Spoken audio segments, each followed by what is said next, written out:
नमस्कार दोस्तों, आज मैं आपको एक सुनाऊंगी मोटिवेशन स्टोरी। मोटिवेशन स्टोरी हमारे लिए बहुत इंपॉर्टेंट होती है क्योंकि हम लोग पढ़ने वाले स्टूडेंट होते हैं, पढ़ाई कर रहे होते हैं। कभी बीच बीच में ऐसे समय या परिस्थितियाँ आती हैं जिसके कारण हम अपने आप को बहुत ज़्यादा डीमोटिवेट फील करते हैं, जिसके कारण से फिर पढ़ाई वगैरह में मन नहीं लगता है। तो उसी को लेकर हम आपको एक मोटिवेटिव स्टोरी सुनाने जा रहे हैं। तो जो कहानी का शीर्षक है वो है किसान का धैर्य। तो एक किसान के पास में एक घोड़ा होता है। तो घोड़ा उसका बहुत ही ज़्यादा सपोर्ट करता है, बहुत काम करता है, क्योंकि घोड़े की मदद से ही जो वो किसान खेती किसानी करता है, तो उसी से उसका घर परिवार चलता है। तो एक बार क्या होता है कि वो घोड़ा भाग जाता है। तो उसके मोहल्ले वाले आते हैं, किसान के मोहल्ले वाले आते हैं, उससे बोलते हैं तुम्हारे साथ कितना बुरा हुआ है। देखो ये घोड़ा था जिससे तुम धन कमाते थे, जिससे तुम्हारा घर चलता था, तो वो भी देखो भाग गया है, तुम्हारे साथ में कितना बुरा हुआ है। तो किसान ने बड़े धैर्य से बस इतना ही कहा, हाँ बुरा तो हुआ है। उसके बाद में कुछ समय बाद में तो वो घोड़ा वापस आ जाता है और अपने साथ साथ 2-3 घोड़े, जंगली घोड़ों को और साथ में लेके आता है। तब फिर से मोहल्ले वाले आते हैं और बोलते हैं देखो तुम्हारे साथ में कितना अच्छा हुआ है, घोड़ा चला गया था लेकिन वापस आ गया है और अपने साथ में 2-3 घोड़ों को और लेके आया है।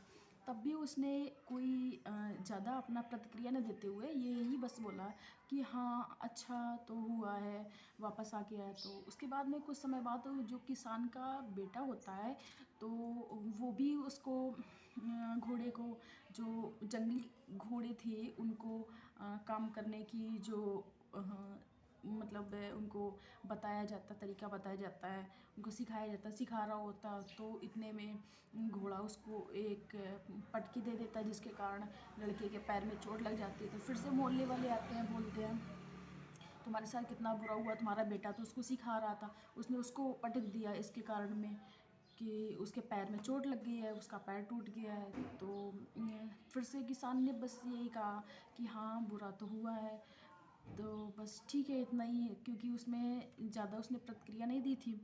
तो उसके बाद में कुछ समय बाद सैनिक लोग आते हैं, जो कि गांव में लोगों को भर्ती, जो नौजवान बच्चे थे उनको भर्ती करने के लिए। और किसान के बेटे के पैर टूटे होने के कारण उसको सेना में नहीं ले जाते हैं। तो फिर से मोहल्ले वाले यही बोलते हैं कि तुम्हारे साथ में कितना बुरा हो रहा है, कितना मतलब कुछ अच्छा नहीं हो रहा है, जिसके कारण से तुम्हारे बेटे को लेके नहीं गए हैं और तुम्हारा बेटा सेना में नहीं जा पाया पैर टूटने के कारण, ये घोड़ा। तो किसान ने बस इतना ही कहा, हाँ बुरा तो होता रहता है।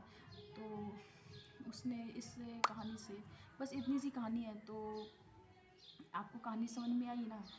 तो इससे आपको क्या शिक्षा मिलती है? आपको शिक्षा ये मिलती है कि समय चाहे बुरा हो या अच्छा हो, हमें दोनों में धैर्य बना के रखना चाहिए। क्योंकि हर दिन नया होता है, हर दिन नया होता है, तो हर दिन कुछ नया होने वाला है। तो किसी दिन अच्छा होगा, किसी दिन बुरा होगा। अगर आप इस प्रकार से विचलित होते रहेंगे, अपने मार्ग से भटकते रहेंगे, तो मंजिल तक कैसे पहुँचेंगे? और और जब आप चलेंगे तो आपको वैसे भी 4 रास्ताएँ मिलेंगी। अगर आप अपनी मंजिल आपको पता है तो सीधे चलेंगे तो मंजिल तक ज़रूर पहुँचेंगे, बिना भटकाव के। और भटकाव आना तो एक स्वाभाविक है, टीन एज में हम लोग चल रहे हैं, बड़े भी हैं, तब भी कहीं कुछ लोग अधिकतर मिडिल क्लास फैमिली से बिलोंग करते हैं, जहाँ तो प्रॉब्लम कुछ ना कुछ बनी रहती है। कभी दोस्तों में है, कभी घर पे है, कभी किसी प्रकार की है, कुछ ना कुछ टेंशन तो रहती हैं। आज के समय में बच्चे से लेके बड़े तक बिना टेंशन के तो कोई भी नहीं है। लेकिन आप, अगर आपको मंजिल पानी है तो आपको धैर्य के साथ में रहना पड़ेगा। जैसे कि इस किसान ने किया कि जब उसके साथ में अच्छा हुआ तब भी वो ज़्यादा खुश नहीं हुआ, और जब उसके साथ में बुरा हुआ तब भी वो बहुत ज़्यादा दुखी नहीं हुआ, एक नॉर्मल बिहेव रखा। तो इसी प्रकार से हम लोगों को भी रखना है। आई होप आपको इस स्टोरी से कुछ बहुत समझ में आया होगा। अगर आपको समझ में आया है तो प्लीज़ चैनल को लाइक, सब्सक्राइब, शेयर करें। Okay, thank you. और कमेंट बॉक्स में ज़रूर बताएं आपको ये स्टोरी कैसी लगी। धन्यवाद।